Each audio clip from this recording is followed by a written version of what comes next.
What is up, lovely people? Welcome black. Welcome black. Welcome black. Welcome back to another episode of the Blueprint Japan podcast. I am dealing with my own tongue twisters. It is insane. Oh my gosh. I am so thankful for every single one of you. I have been looking at my Spotify Wrapped for creators. I need to be careful when speaking. I need to take a step back. Oh gosh. And I saw the Blueprint Japan podcast is number one show for 9 people, and it's among the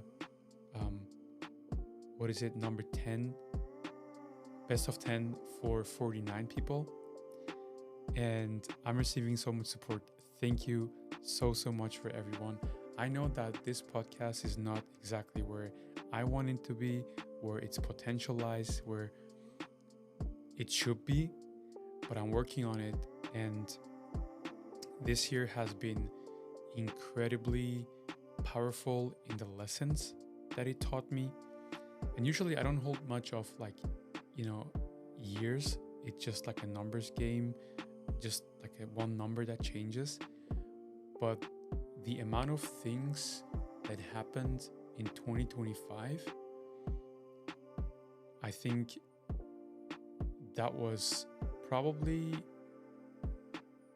this year was probably the most impactful year on my self-growth journey and also my Japan journey. Personal changes, business changes, structural changes. I'm so bad with the R's. Structural changes. And yeah, I don't know, so much, like, I don't want to say bad stuff happened because I don't like wording stuff in a negative way, but so much, learnings happened, and I'm really grateful for every single learning opportunity. And so in this podcast, once again, Anthony, thank you so much. If you're going to listen to this, thank you so much for, again, being there, listening to my yapping, and just being an amazing friend and a mentor and a coach and a business partner. Thank you so much for everything. Everyone, reach out to Anthony Griffin. That's Anthony Griffin, M.B.A. on LinkedIn. You can also find him on his website, consultsaga.com. And he's just an amazing human being, an amazing person. And yeah, anyways, so him and we talk about this year's reflections. So I wrote down 3 points that I wanted to reflect on, and then I'm getting Anthony's thoughts on those points. And as the podcast grows, I am getting more and more comfortable in speaking into the mic, in speaking in front of the camera, because I listen to every single episode that I record. There are 2 reasons to that. One, I need to edit and clean out the audio, like not the conversation, but like the background noise. And yeah. And second point is, only by listening to my own audio, I can get feedback and I can understand how I can optimize my speaking. And, obviously asking better questions and phrasing better sentences. And so, today's December 24th. Happy Christmas Eve. Happy Christmas tomorrow, everyone. I hope you are enjoying time off with friends and family. And if you are alone, like myself this year, for the first time actually, because friends moved back, relationship status changed. And anyways, if you're alone, that doesn't mean that you are lonely. Cook yourself a really nice meal, go all in, visit your favorite restaurant, visit your favorite cafe, call friends, start journaling, watch a movie that you haven't watched in a very long time. For me, that would be either Star Wars or Lord of the Rings. And if I had to choose right now, I would probably go for Lord of the Rings. Anyways, I don't celebrate Christmas, but I have friends who do, and I celebrate those friends. And so, thus, I do celebrate Christmas. And I was also born and raised in Switzerland, for anyone who's randomly finding this podcast. And Christmas was a huge thing, actually. So every year we would, just get. Um, so I went to, okay, just a quick backstory. I went to daycare, and at daycare, and I was there like 4 days a week or 5 days a week. And then I went to grandma. And so daycare, every Christmas, we had two people dressed as Santa and Santa's assistant, which in Swiss German Santa we call Samichlaus, and his assistant we call Schmutzli. And so as a kid, it was like this huge thing where all the kids would just sit in daycare, and then Samichlaus and Schmutzli, they would come, and obviously they had talked with the daycare, um, not teachers, what's the word? Daycare people, the ones who take care of us. And they wrote all the silly things that we did as kids down in a book. And so we were sitting in like a circle, and Samichlaus, Santa Claus, right? He would read off of that book and be like, "Oh, so Osan, this year you have been a very, very silly kid." And then all the kids obviously would just like burst in laughter. And yeah, so it was a really huge thing, growing up in a Christian country. And I'm super grateful for all those memories. And yeah, just a small message out there: if you're celebrating Christmas alone, um, or even like holiday season alone, because I know, it's end of the year, it's getting darker out there, and it's cold. Um, yeah, just keep in mind, being alone doesn't mean being lonely. Having to be alone doesn't mean having to be lonely. Go out to your safe space, to your favorite places in town, and yeah, celebrate yourself. Take a moment for yourself as well. And without further ado, a dooby dooby dooby doo, let's dive into the episode. Thank you so much, everyone. And sorry for yapping another 10 minutes, but these are the topics that I'm also interested in, just regular life stuff. Um, yeah, you got this. Take care. Talk soon. Enjoy. Anthony, thank you so much for joining me today. Again, thanks for having me at Ario. Oh, thank you for making the trip from Tokyo. Always appreciate it. We had a pretty good lunch. I like the ringo mousse. Yeah, It's good. that was the first time I have had that, and it was fantastic. So, Mm. yeah, for everybody listening, you might not think it, but Odawara has a lot of nice dining options. As we learn as we film these episodes. Yeah, and I have to say, as little Odawara, my team, they have a lot of options Yeah, and good ones too. yeah. Um, and obviously this co-working space is also pretty good. We look. I still think we should do this like co-working. Arimasu? Aruyo? Aru no? Aruyo. I, I know. I know. We can make that pitch at some point. But yeah. Sorry, I always keep coming back on that because I think it's so cringe that it's so good. Yeah, but sometimes that's what attracts attention, it takes me back to like the 80s and 90s when you had these cringy cable commercials, but a lot of those became famous, or a lot of them attracted attention. So you never know. You never know. Because in my head, I go like this. You know how almost every Japanese commercial has like a jingle? Mm-hmm. We Mm-hmm. could do like a simple jingle for Aruyo as well. I don't know. There's like something in my head. I think it's a copy of another existing jingle, but it could be like, you know how Japanese commercials are like energetic? Yes, they are. And then we could have like a Japanese person go like, Aruyo. And then in the back, there's like this jingle goes like, Aruyo. It's like, I don't know, whatever. You know, I get it. I feel you.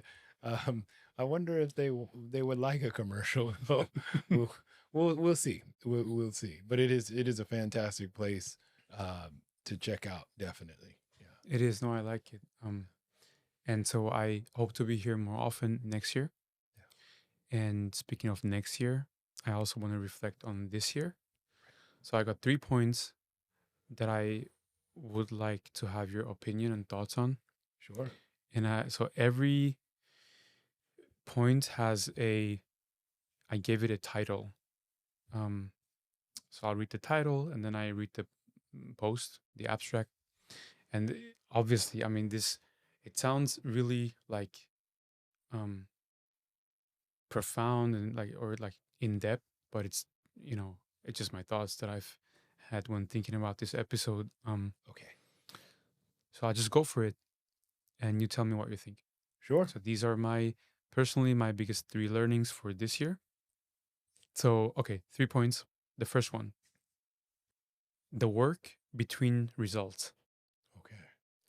Okay. And it's actually one word, but I just wanted to make it fancier. So, consistency is what carries you when motivation disappears. I figured it is super easy to show up when things are exciting, when results are visible, and when you have a structure that is given to you by your employer, by your school, family life, etc. But especially when you operate solo or freelance, or you are self employed, most of your life and your progress happens when you don't get immediate feedback. You just have to stick to it, believe in it, and I got this from Alex Hormozy. Repeat until you get so good at that thing that it feels boring to you. That's when you get good at it. So this year taught me that consistency is not about how intense you do something, but how authentic and how honest you do it. Like having faith in the process when you don't really have faith in the outcome. Consistency is a way of saying, hey, I'm still here and I'm still doing it and I believe in it. And over time, hopefully, that commitment builds a habit, it builds an identity, it builds a result. And you basically stop negotiating with yourself and you become someone who consistently shows up. And one consistency becomes part of who you are as a person. Both progress and result become inevitable. I'm almost done. Okay. Take your time. Take your time. What I underestimated the most is the compounding effect. One day doesn't matter, one week doesn't matter, but months of small, deliberate, deliberate effort stacking up on top of each other until you look back and realize you are no longer where you started because you did not stop. And so consistency also protects you. It keeps you grounded when life and emotions fluctuate. And we talked about this during lunch as well. Right. It becomes your anchor. And I'd like to finish this off with a quote by John C. Maxwell from his book, The 15 Invaluable Laws of Growth. And so he's saying something like, um, or he's asking rather, what does it take to develop consistency? A system and the discipline to follow through. That's what I have for consistency. Okay. What do you think? Well, I think you can predict most of my answer. Um, how can I argue against that? But I do have one caveat. Yes. But since this podcast is about Japan, let me connect that to being a solopreneur or sole proprietor, whatever you want to call it, here in Japan. I think that's the most important element of my journey making it this far. So I'm coming up on, let's see, next year is 29 years. April next year will be 9 years of working for myself. And I don't consider myself a guru or anyone super successful or anything like that, but I I have been consistent, and I'm still here doing what I do after all of these years, for better or worse. And I think that matters in Japan. In fact, I remember the one of the hardest years, and this is probably true for anyone who starts a business, is that first year. Mm. Because when you come out and you announce what you're doing and you're marketing yourself, especially in Japan, if it's your first year doing it, it's very hard to get someone to trust you with their business because they have no idea if you'll be here the next year. So things didn't start falling into place for me until at least the second year, when I could come and show up at the same events for a second time in a row. That's when things started to fall in place. So uh, I think if you're planning to do business in Japan, what you just said is more important than in the States, where I feel business is often more transactional. It's like, hey, can you give me the best price on this? We'll do this one job, and then bye. I'm going to find the next person who has a better offer or something. Where here in Japan, a lot of our business relationships are just that. They're long-term relationships. So you need to show that you're not going to disappear. You're not going to, fly away from the country when things get tough. And if you can do that and get clients that way, they're going to be with you a long time. So agree 100%. However, there's one caveat, and I wrestle with this all the time. And I think I mentioned this on a previous episode, but if you read Seth Godin's book, The Dip, he talks about being consistency. You've got to be consistent, but you have to be careful choosing what you are being consistent with. So his theory is you need to choose something that you can be consistent enough to clear through the hardest parts of that journey, which he calls the dip. So if you start a podcast, for example, you're super excited at the beginning. You have that motivation, but it's a super competitive industry. And that means you're going to have to push through for a long time and be consistent for a long time. And as you mentioned in your abstract, when things get tough, you need to keep going. And if you sit down and you're in your room dreaming, oh, I want to have a great podcast someday, but you cannot envision yourself getting through those tough times, Seth Godin says, well, in that case, you need to quit or pivot. So there is a caveat there, something I often struggle with when I'm thinking of products and services. But overall, I mean, your abstract is music to my ears. Oh, well, thank you. It makes sense, especially. I mean, this ties back to having a passion for something. Yes. And you said this before. I think we hopped on a brief Zoom meeting a while ago.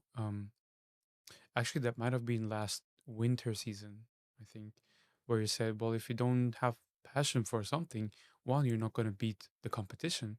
And two, you're not going to stay consistent. Right. And so, and I understand what you're saying with, if you don't see this like long-term value or long-term passion in that, you might do like a small project and that's it. They can do a small, for example, a podcast project where you go like, okay, I'm gonna do one season. I'm gonna interview 10 whatever startup founders, and then I'm gonna draw my lessons from them. That's it. And then you're gonna quit that because it's not a passion. It was more like a project. And that's I think for a lot of young people, especially, that's really tough. Because if you're a designer, for example, you do UI UX design, you do graphic design, visual design, you need to think, okay, you enjoy this, but what comes next? Mm. Like you can't just stay a designer for the rest of your life unless you want to just like have a steady life, which is okay, Mm. Yeah. which is super acceptable. But if you're looking more into going that entrepreneur real route, then you have to think about, okay, do I start an agency? Right. But then if I start an agency, do I want to hire people? Right. Can I hire people? Or do I need to hire a manager, a CEO who, takes care of the employees? It's a really tough decision, I feel like. And if you if you don't have that, it's really hard to stay consistent. Yeah, absolutely. And there's a book for anyone struggling with that issue. That the best book on that topic is the E Myth Revisited. And basically, it's a book about entrepreneurship. And it says, look, you have to decide who you are. And they use these metaphors. I think I forgot the last one, but one of them is like the, the, the builder or something. Do you Hmm. like doing the craft? And then the other is like the architect, where you're overseeing the craft. And I think it's three categories total. But what you said is real. You have to decide, do you love just doing your craft? And then that's great. It's great that you enjoy the journey, but there's going to probably be some financial limits to Hmm. that. Or do you love, and we've talked about this many times before, some people just love the concept of owning a business. And therefore, you're going to want to escape doing the craft as soon as possible, get that outsourced or get employees to do that. So the first step, though, is deciding, where you want to be. And for me, it's a challenge because I'm in the middle. Yeah. There are certain elements of the craft that I enjoy, but there's also parts I would like to delegate. So I try to factor that into how far Saga Consulting is going to Hmm. go and what to expect from it. Hmm. Yeah. That's interesting. It's ties basically ties into um my next point. But before talking about that, the dip by Seth Godin, Yes. that's also, I feel like, what you mentioned last episode, knowing when is enough. Yes. Yeah. Because when you know when is enough, you can actually just pivot, or you can start to remodel your structure, your business, in a way that it makes sense to grow, Yeah. or makes sense to start something else. Yeah. Um, my challenge this year was I didn't know when was enough because I didn't know where I was going to. So Okay. if you don't have the goal, if you don't know what, you don't really know, why you're doing that, and you don't really know how much of that you should do. Um, if that makes sense. But It does. yeah, It does. You need a direction yeah, to go, even if it's not a permanent direction. You need and I haven't read the book, but there's a relatively new book making the rounds. I think it's called like Tiny Experiments. I think we talked about it I off think mic so. Yeah. a little bit, but long story short, it's like if you want to do something that seems overwhelming, just set up a little simple experiment, a temporary version of that. And this connects with the lean startup and doing your MVP, your minimum viable product. But even in that, even if it's a small 3-month experiment, you'll still need a direction, Yes. So yeah, what you said makes sense. And that's why, and again, this podcast is, yes, it's about Japan, it's about entrepreneurship, solo entrepreneurship, but it's also right now, I'm really grateful that the audience is um, a little bit of higher age Oh, range. So I good. want to say like, you know, 45 plus, Oh, right on. Okay. which I'm super grateful for. Yeah. But for young people who tune in, who want to, I don't know, come to Japan, build their own business, which is not really AI or startup related, because Mm, I can't talk about that. I don't have experience in that. okay. Um, But if you want to do that, it's best to start a side project. And I come to this again and again because it's really important. And I would do that if I could. I would go back in time and do it differently. And not because I regret my path. I'm super grateful, but more because I could accelerate so much more. I could skyrocket. I could just, you know, go higher. Optimize. It's about if you Optimize. could Thank you. optimize your path. Yeah, no regrets. Yeah. Yeah. um, yeah. So it's, I would say, know what project you want to start, know what MVP you want to build, be that a podcast, be that your own design studio, be that whatever. You can have um a diary, online diary of your journey. You can, Yeah. have, if you like writing poems, Yeah. start a blog site with your poems Yeah. and translate them into Japanese, or get more creative, translate them into classical Japanese, or do like ukiyo-e prints with those things. I don't know, many ideas, but keep your day job. Yes. Keep your day job until you are ready to just say bye to that Yeah. and go fully in to what you're passionate about. Um, yeah, and if you don't know, what your passion is, maybe I can give a small shout out just off the top of my head right now. Gary Bremerman, Yes. Yes. he commented on my post. It was like, "Hey, look, I'm listening, and I also um recommended your podcast on Apple Nice. to my friends." I was like, "That's cool. Thank you, Gary. Thank you so much, Gary." Thank you. Yeah, check out Gary. He's I wanna I would consider him as a career and life mentor. Yeah. He for sure has good insights, and yeah, reach out to him. Say that you're coming from Anthony and I, and that will break the ice, hopefully. Yeah. Yeah. So my second point. Okay. So I call it personal sustainability. It's a Oh, bit shorter than the first one, okay. but it goes like this. I learned to prioritize myself again because life did not slow down and I had not realized it. And so obviously we all deal with personal loss, breakups, friendships, and all type of hardships in life. But when you have to run a business on top of that and you are solo, not single, solo, Okay. different. Okay. When you are a solo founder and you know you have to make sure to get paid at the end of the month, there is no reset, there's no pause button. You still have to show up, you still have to keep moving, and you do what needs to be done. And slowly, without noticing, you kind of, and this is super exaggerated, you kind of disappear from your own radar and your own life. Mm. And at first, you tell yourself you're being resilient, you're being responsible, you are super mature. But over time, that kind of resilience turns hollow.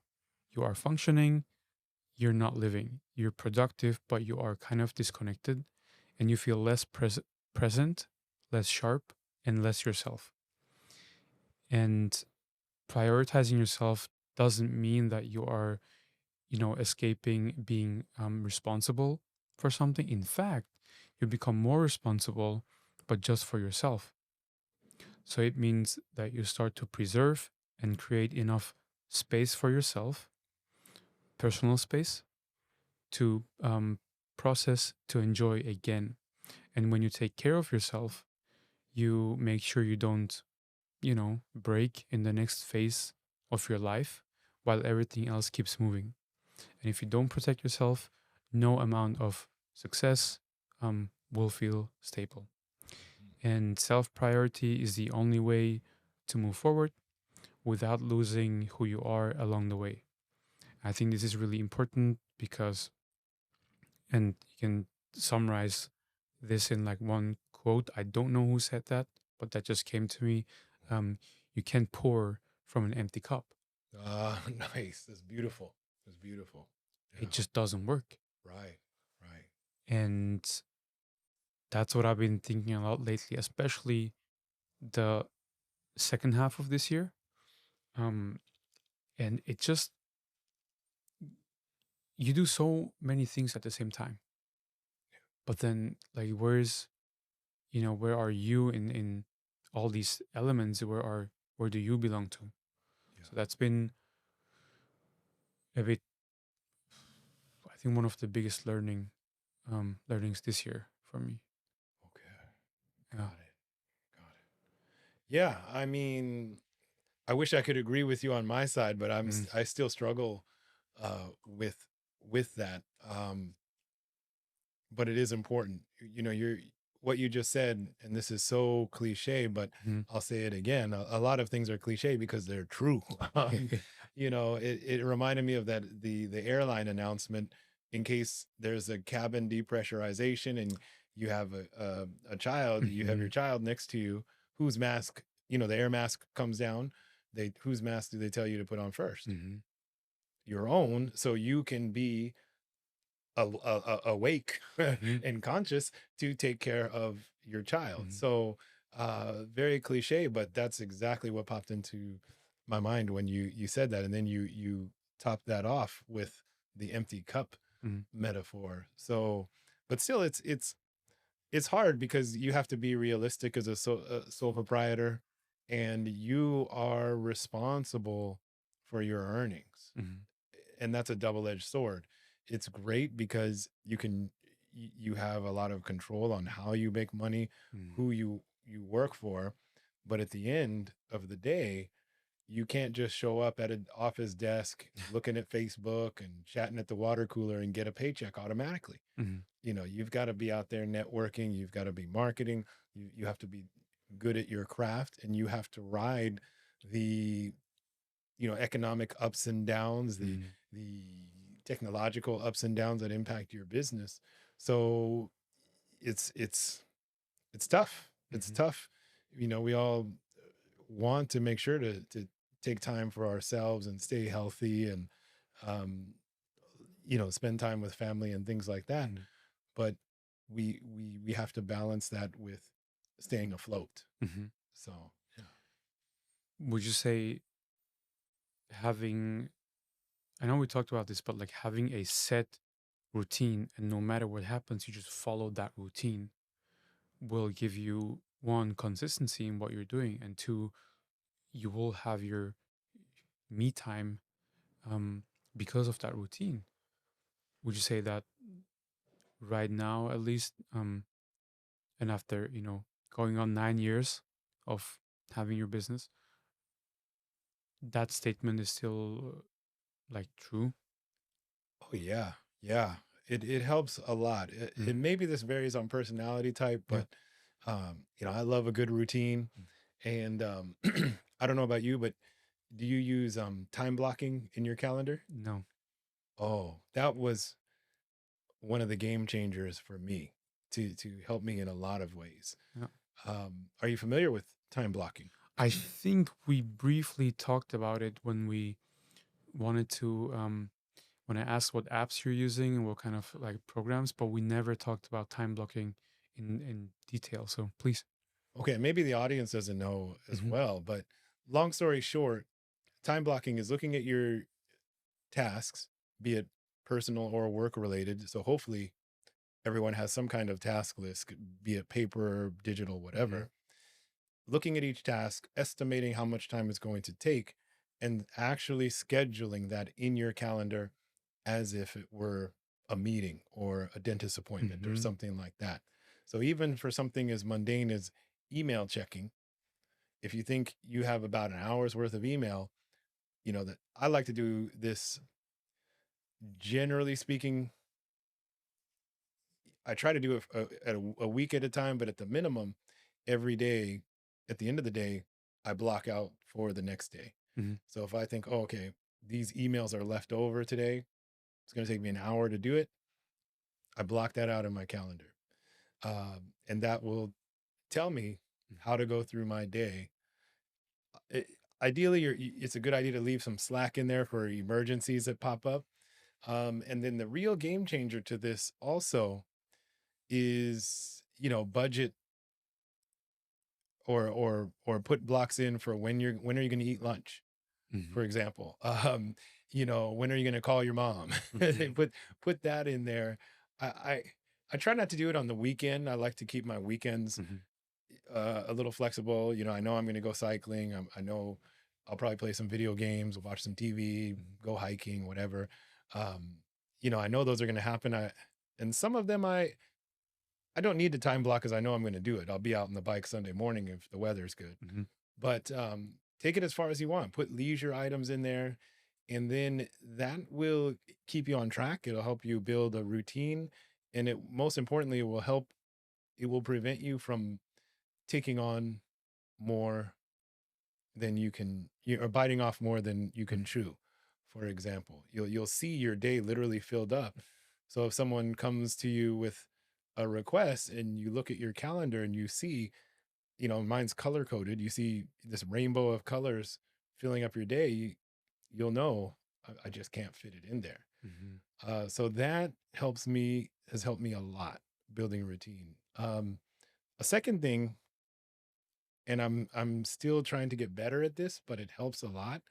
And this is more, how do I say, more philosophical, Mhm. I but like it. yeah, it's not as concrete as time blocking. But figuring out what your values are, Mm. whatever they are, figuring that out, and then intentionally setting out, even though if you're super imperfect like me, about it, setting out and trying to protect those values. So an example is, if you've decided that, on this earth in this lifetime, I want to prioritize my family above all else, Mhm. then if you have a choice, and maybe this is a bad example, but you have this super busy day, Mhm. and you have a choice of, okay, I haven't spoken to my mom in a long time, Mhm.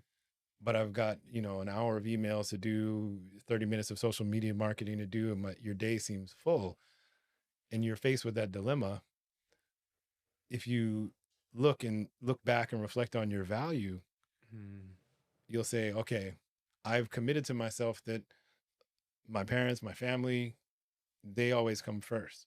So that means even if you're going to, some people are going to have to wait to get their emails or whatever, you're going to stop, call your mom, see how she's doing, and then the email thing will work itself out.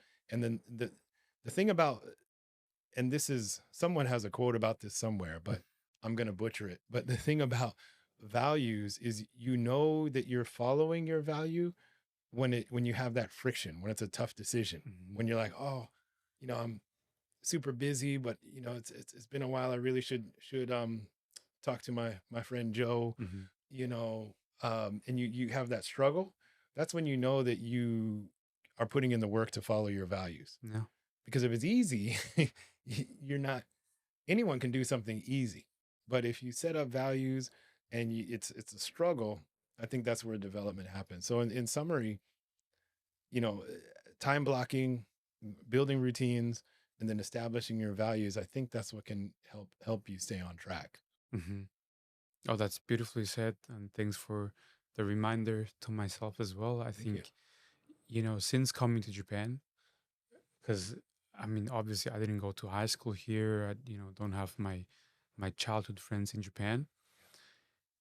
And this year is the first year where I'm gonna be like alone on like Christmas and New Year's. Right, right.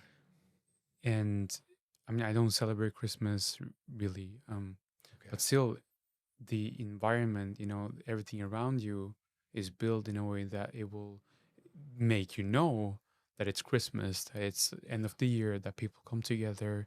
Um, in Japan, people go to KFC. Yeah. You go on dates or whatever. Yep. Yep, yep. So I got all the boys back home, friends back home, family back home.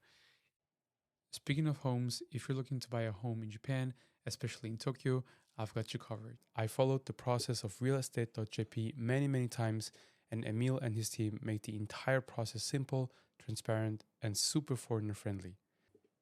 From finding the right financing method with zero down payment to navigating paperwork and negotiations, they will guide you step by step in both clear English and Japanese. There are no hidden fees whatsoever, no confusion, and there is only genuine support from people who actually care about you. And obviously, I don't promote brands and businesses that I don't know personally. And so I can say with confidence that realestate.jp, Emil and his team make buying a home or getting the right financing smooth, safe, and super stress free. Visit realestate.jp for more. That is realestate.jp. And you know what? Maybe throughout the whole year, um, I should have called more often or checked in more often, friends and families. And not only, your family, but also like your good friends. Like just give them, this is a reminder to everyone, just drop them a voice note. Yeah, yeah. Just drop them a hi. Let them know that you're doing okay. Let them know that they always can call you. And obviously they know that, but like just a soft reminder. Yeah, yeah. Yeah, I kind of sucked at that this year. So Okay. Sorry, I didn't mean to bring that up. no, good. But no, and we all fall short of where we want to be with that. You know, I think it's a byproduct of the way this society works. This, despite advances of technology and things that are supposed to help us work less, we are all working more than ever for less than ever. And, that goes back to the friction between keeping yourself afloat, but taking care of yourself and, showing appreciation to your friends and family. So it's not easy, but if we keep it in mind, we set that value, we can do better than we did before, I think. So, yeah. So here's to 2026. Here's doing a little better 2026 in that category, And also, just to quote you again, we are working more than ever for less than ever. That is just powerful. Oh, thank you. It's sad. It's a sad truth, but yeah, most of us are. So it just creates more friction. Which brings me to my next point. Okay. I call it selective motion. I just came up with these fancy, titles just to say simple things, but I like it. I like it. I like it. It's okay. So this year I learned when to say no. Nice. Especially in the beginning, saying yes was a necessity. You put yourself out there, you meet people, you go to networking events and say yes to things that you don't quite understand yet. And actually, that's how I started incorporating businesses for people and getting the visa applications done. I was doing research for my own visa for the J-Find and how to establish a business in Japan. Speaking with organizations like Tosbek, because you had put me in touch with them like it at the very beginning. Yeah. And, learning the process from zero, which by the way, for anyone listening, if you have questions, let me know. I switched from J-Find to HSP. I wanted to follow up with you on that, by the way. So thank you. Sorry to interrupt. Okay, let's keep that in mind. Yeah. We're going to talk about the visa here too. Like after, this selective motion abstract, I'm happy to, put this to my audience and help them make a not better, but like more educated decision about their visa. So learning the process from zero. Then I met someone at a networking event who needed exactly that service. So I already had the knowledge how to do that. So I closed them as a client at first for free and built my reputation from there. It was like one worked and then the next one, and the next one. And that's how everything connected. So yes, saying yes mattered. Indeed, it helped me learn what I was capable of and pushed me outside my comfort zone. And it taught me what the environment really demanded. And so think of it as a small market research. Yeah. And over time, though, saying yes to everything stopped being productive and started becoming costly and expensive. And not every opportunity is aligned with your values, coming back to your values. Yeah. Not every collaboration adds value. Yeah. Not every person needs to be part of your journey. That's true. Learning when to say no doesn't mean you are closing all the doors. It means you're choosing which ones are worth walking through. Yeah. And so, moving on, I hope saying no to certain opportunities and people and saying yes to myself will become a way to protect my focus, energy, and also my standards, which equals quality of life and quality of business. Nice. I believe that as you gain clarity, you naturally have to become more selective and not really to limit growth, but to grow in the right direction with fewer compromises and with more intention. That's what I got for um, selective motion, which basically means learning how and when to say no. Yeah. I like it. I like the name you Mm. associated with that. It's perfect. Yeah. Again, we're in agreement there. All the business gurus, they'll say when you're first getting started, Mhm. say yes to everything. And once you find your path or you find your direction, you figure out what you want to do, that's when you have to start switching to kind of a no first Mhm. approach. And who was it that popularized this? Was it Derek Sievers? Maybe, I want to say. I have no idea. Okay. He's like the, what is it? It's always no unless it's a hell yes. I want to say it's I'm pretty sure it's Derek Sievers. So for anyone interested in this concept, he's the one who put it on the map. Let's see, your fact checking is that correct? I'm looking.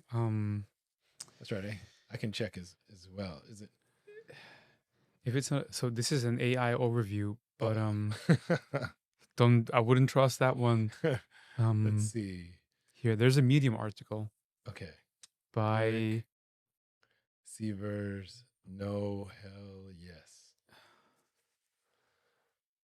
Okay, wait. Oh, You got it, Anthony. all right. Derek Sievers. I could be mispronouncing his last name, but Sivers. Yep. Yeah. Okay. What's the name of the book? Oh, Hell Yeah or No is the book where that comes from. Yeah. So yeah, have a look, everyone. Derek Sievers, hell yeah Or no. or no, Yeah. and he's saying if it's not a hell yes, then it's a no. Yeah. Now the caveat to that is if you're first starting out, you have zero money or your life situation doesn't put you in that position to do that, then that advice is not going to be for you. If you need to put food on the table, feed your children, whatever, feed your dog, cat, that's obviously the priority. You have to reach a certain point before you can take this approach. So it's very guru kind of like internet millionaire advice, but with a lot of this advice, there's still a kernel of it that you can capture and apply to your life. Maybe you don't have to go as extreme as he does, but the point of his advice is there is value in knowing when to say no so you can be available and ready to take on the proper opportunities that fit your goals. So it's still worth checking out the concept and not just following it blindly, but thinking about how you can apply it to your life. Yeah. Especially in the beginning, and find the people that you think are worth investing your time and your energy into, Yeah. and then just stick with them. And I mean, in the Japan context, I did so much free work for luckily the right people Yeah. that when they eventually started their business, they came back Right. and they were like, hey, because what I figured is people don't like owing you something. Yeah. Yeah. I don't like owing people things. So yeah, you're onto something. And that is, um, And I can say that because you can't really take advantage of that anyways. Mhm. Um, so it's not like, oh, we're doing free work because we want people to like owe us something. That's not going to work anyways. But like, Right. if you're if it's good people and you're a good person and you do something for them, um, even if it's not them directly, something will come back, Yeah. and universe will, give it back to you. Yeah. Um, which, thinking of it right now, this year was, and I am not like, I don't like believe in like the, what do you call it? Horoscope. What's the word? Astrology. Yeah. Astrology. Yeah. Yes. Yeah. Okay. Um, but this year was the year of the snake, I think. I forgot, but I take your word for it. I think it was, and it's looking at my situation, looking at Kumori, looking at what change is happening. The way like a snake, what's the word? Changes its skin Sheds sheds. its skin. Yeah. Thank you. Yeah. So the old skin goes away, the new skin comes up, right? It's if some people who believe in that want to take that as a metaphor for growth, maybe, leaving behind what didn't work or leaving behind what you tried and it failed, there's like Mm. room for new things, there's room for growth, That's a cool metaphor, actually. right? Yeah. Yeah. it's Nice. it's almost so cliche that it just again makes sense. Yeah. Yeah. So I've been thinking about that as well. See how I have like many brain farts that happen along the way. Yeah. um Yeah. I yeah. mean, we all do. We all do. So our brains are just working overtime, I guess. Yeah. And maybe one more thing regarding this whole, finding purpose and doing something. There will never be a perfect moment to do something. Yeah. You will never be prepared. You will never be ready, because you can't, because life is unpredictable. Yeah. And so, for people who are waiting to do something, I can just say, from my inexperienced, point of view, just start doing it. Like, Yeah. start putting stuff out there. And you have been telling me this for many, many months. Yeah. Just Maybe like, years. and years Maybe. and years, like, just do it. Yeah. Just start with the podcast, start with this, do that, and then see how it goes. Get feedback from people, and Hmm. if it's really crap, you just adapt or you pivot. Yeah. But you can only know how it's gonna go once you put it out there, and then once it's out there, you collect feedback, and then you get better at that. Right. And then you do it so many times. I mean, we just watched the first episode that Joe Rogan put up Yeah. on Spotify. Everyone go on Spotify, type in Joe Rogan, and look at his first podcast out there. It is hilarious. Yeah. It's like this early 2000s like webcam format, and have a look at it and look where he's at right now. Right. And I'm not saying, you guys and us, we will get at that level of productivity. Yeah. Um, and obviously he coming from stand-up comedy, and he was like a MC for a very long time. Yeah. He's had his success in that field, but just look at that, and then look at what you want to do, and just say like, you know what, I'm just gonna upload it, I'm just gonna put it out there. And you said this before, more people support you than you think they do. Hmm. Even if they don't vocalize that at the Yep. time. Yeah. Um, yeah. A couple of things about that. Yes. Number one, I don't mean to put pressure on you, but one of the reasons I'm so passionate about putting your work out there, putting your MVP out there, your minimum viable product. The reason I'm so passionate about getting others to do that is because, when I was your age or younger, I wasn't doing that. I was afraid, I was like, oh, everything's got to be perfect before it goes in front, before I try it, or the conditions have to be perfect before I do anything. Um, a lot of what we see here in Japanese culture, especially when it comes to English language. A lot of people, I'm sure you've had that experience. You meet someone here in Japan, and you're talking maybe broken Japanese, Mm. and they're listening. They're like, I don't speak English, but then after a little time goes on, you realize, oh, they speak English quite well, but they were afraid because it might not have been perfect, or it might not have been the right time. So, and I'm like that too. Maybe that's one of the reasons I feel so comfortable here. Mhm. But in maybe the last decade or so, I've realized the value of putting my work out there, of putting a test product, or giving it a try and getting feedback and iterating or pivoting. And so that's why I'm so passionate, not because I'm an expert at it, but I think I could have, reflecting back to your point of reflecting on life and wishing we could optimize it. Mm. That's one of the things that if I had done that earlier, I think I would have reached where I wanted to go faster. So Mhm. that's number one. And number two, when you mentioned kind of Joe Rogan levels of popularity, a lot of us, you and I included, we look at the Alex Hormozis, or Seth Godins or Tim Ferriss, all of these uh, gurus and high level people, Mhm.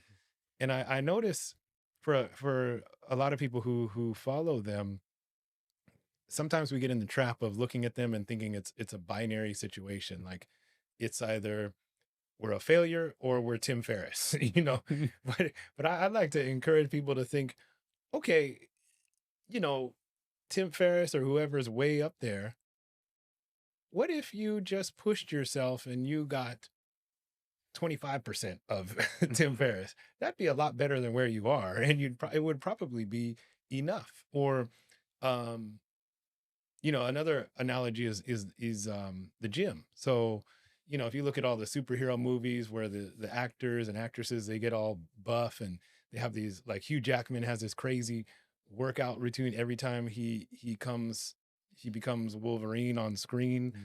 And some people get upset about that. They're like, oh, that's not realistic. A normal person can't do that, and he shouldn't portray himself like that. But I take a different attitude. I'm like, let me check out what he's doing. And if I can go to Anytime Fitness and maybe become 25% Hugh Jackman, that's fantastic.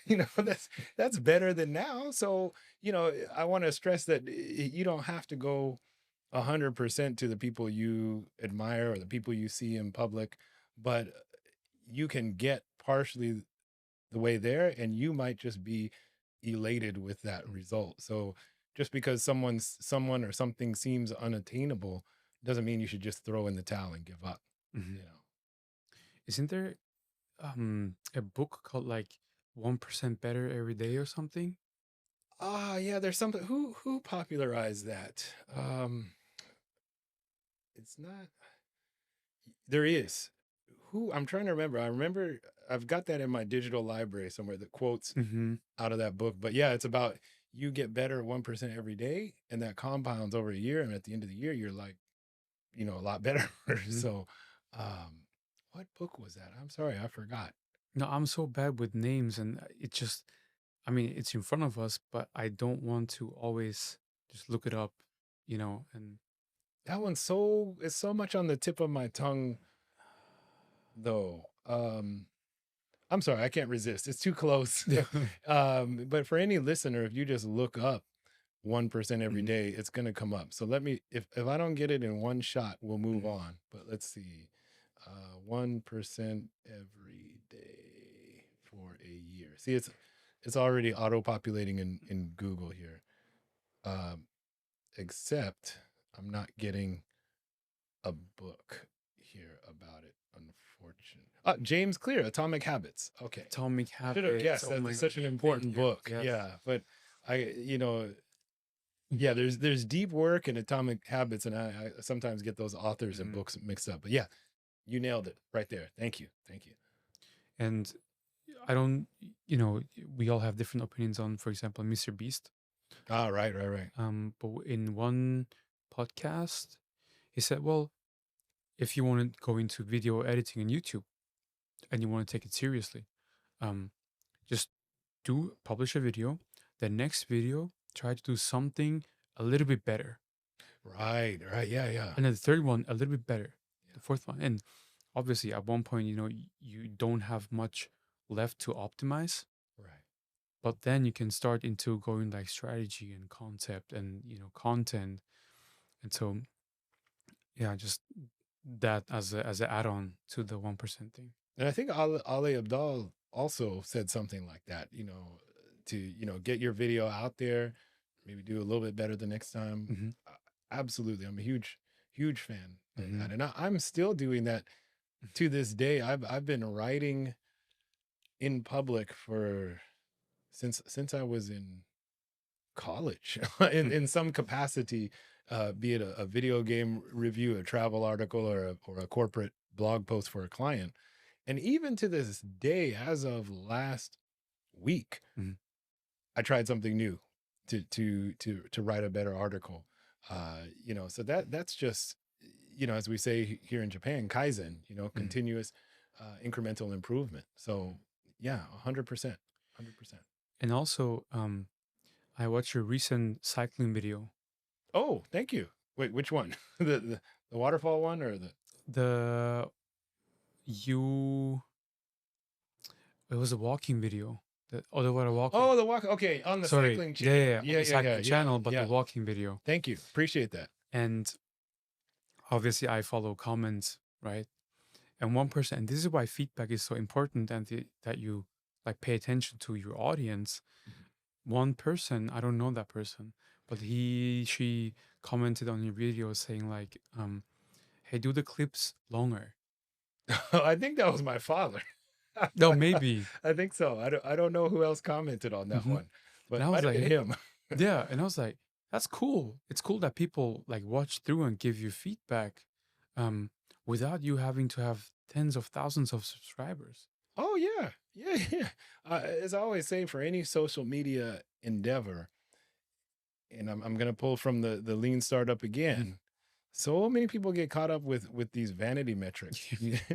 You could have a millions of bot subscribers who aren't going to give you a word of genuine feedback, or you can have, and speaking of another legendary article, 1,000 true fans, and many of them are going to give you honest, heartfelt, genuine feedback. So don't get caught up in the numbers. Get caught up in who is following your content. Absolutely. But in that case, yeah, sorry. I think it was my father commenting on that. That was what he wanted to see. But again, who knows? Maybe other people felt that way as well. It's a fascinating event, and probably people wanted to see more. But as you could see in my reply, it's also a timed walking event, and I just didn't have time to pause and smell the roses and take cinematic shots. So maybe next year, or maybe I'll just have to retrace the steps on my own at a leisurely pace. Yeah. Maybe we can do that also together at our first and next cycling adventure. That's coming first. But if you want to go walking after that too, I think I got the route memorized. So, and it is amazing. So we can do that too. Okay. As well. Yeah. Let's do it. Sounds good. For listeners, if you're in Japan during Sakura season, swing by to Odawara. It's actually pretty pretty. I've been here thanks to Anthony. Castle, amazing. The Sakura blossom, like wow, way better than what we have in Tokyo, obviously. I mean, depending on where, to be fair. But thank you for bringing that up. Do come out, and this is a direct invitation to you, but anyone listening might want to check it out. We've got the Plum Festival. So before Sakura, Odawara, let's just say the Odawara area, it seems to actually be more famous for plum blossoms, which look similar, but they bloom earlier, like late winter. Yeah. So all of February, kind of out in my corner of Odawara, we have this Ume Matsuri, the plum festival. So definitely check that out before Hanami season. Okay. Yeah. Is that going to be in March? or February. February. February. Yeah, it's basically most of the month of February. So you've got a few weekends where you can go out and enjoy this festival, enjoy local food, looking at the plums. If you walk around, and for all the agricultural folks, please correct me if I'm wrong, but last year it seemed like it was the end of the citrus harvest, like Mikan and Shonan Gold and maybe some oranges out there. Mhm. And if you walk around, there's a lot of farms and groves there, and you can either buy them super cheap, and sometimes if the farmers feel that they can't sell it in the market for whatever reason, maybe it's got a little blemish or something. I can't count how many times I've ended up with a lot of free Mekons just by walking around, the Otawada area or Shonan area. So February is just a fantastic time to be out here. Mhm. Sorry, total sidetrack there. No, I love it. Yeah. Yeah. Sounds well. I mean, after all, this channel is about Japan and everything Japan related, not only business, but also life and, you know, growth. And so, yeah, thanks for mentioning that. Sure. That's it for today from my end. If you have any additional comments or anything that you want to, let go of, please do so. But other than that, um, yeah, that was a pretty good chat. Thanks, Yeah. Anthony. I mean, all I have to say is, as this is the last episode we'll film this year, first, I want to thank you for letting me rant on several occasions on your show. As I look back on my year, which I try to make time for every December, if work isn't crazy, this is definitely one of the highlights. Not only just because I hope we're helping a few people, but Mhm. this is like totally out of my comfort zone. I've been on individual episodes, but I've never consistently Mhm. appeared on a podcast like this. And on your show, I've said so many new things that I haven't vocalized before. I wanted to thank you for that for sure. Definitely a life-changing experience, and that is not an exaggeration. Thank We just talked about stepping out and trying new things, experimenting, seeing how they're going, and we're both doing that right now. So thank you for crafting that experience. Hope we can do even more next year. And I want to thank everyone who listened. And finally, it's the holidays. So enjoy the holiday season, happy holidays, and happy new year in advance. Mm-hmm. Well, thank you, Anthony, for just being you and being honest, and for saying these beautiful words. Thank you. Also for the audience, it's really, and I don't take this relationship for granted, obviously, because I know you have stuck with me for many years now. Or maybe you've stuck with me. Yeah. you're putting up with me and all of my risk aversion. But go ahead. Sorry. And I think it's really important that wherever you are in your journey in your life, that you find the right people to stick to, because the right people or the wrong people will make or break you. Yeah. And it can be just one person, it can be a couple of friends, but wherever you are, try to find that mentor, that friend, that sounding board. When I was working at consulting, my boss would say, your sparring partner. Yeah. Just Good one. go like back and forth and be honest and straightforward about everything.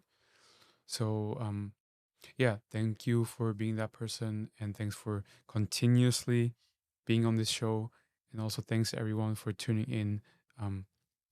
People that I don't know, people that just find me on the Spotify feed, on Apple, that find us, that reach out to us. And feel free to also reach out to Anthony on his LinkedIn. Yeah. If you are a listener and you go like, hey, I found you on the podcast, then I'm pretty sure Anthony will accept the invite. Yeah. And if you can't leave a message, because LinkedIn limits that now, maybe we'll need to revisit this topic in 2026, the current state of LinkedIn, but I digress. You know, I have a contact form on my website, so you know it helps if you explain how you found me and all of that. So if LinkedIn doesn't let you write a message in your connection request, just come through my website. Let me know that you're a listener. Sounds good. Anthony, thank you. Everyone, happy New Year. Happy Christmas. Happy holidays. Happy New Year. And then see you guys, new Anthony, next year. Already looking forward to it. Thank you. Okay. Talk soon. You got it.